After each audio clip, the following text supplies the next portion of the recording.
partiti in un giorno di pioggia, cacciati via dalla nostra terra, che un tempo si chiamava Italia, e uscì sconfitta dalla guerra. Hanno scambiato le nostre radici con un futuro di scarpe strette, e mi ricordo faceva freddo l'inverno del 47, e per le strade un canto di morte come di 1000 martelli impazziti, le nostre vite imballate alla meglio, i nostri cuori ammutoliti. Siamo saliti sulla nave bianca come l'inizio di un'avventura, con una goccia di speranza dicevi non aver paura.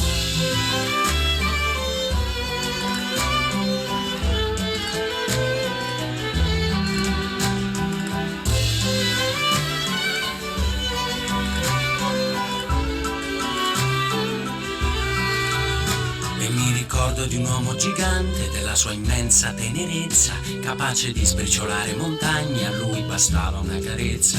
Ma la sua forza, la forza di un padre, giorno per giorno si consumava, fermo davanti alla finestra, fissava un punto nel vuoto, diceva: come si fa a morire di malinconia per una terra che non è più mia? Che male fa aver lasciato il mio cuore dall'altra parte del mare.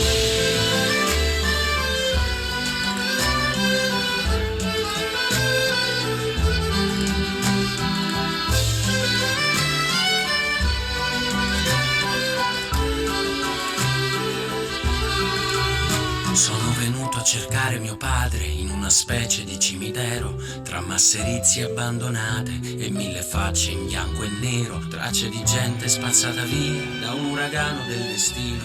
Quel che rimane è musica.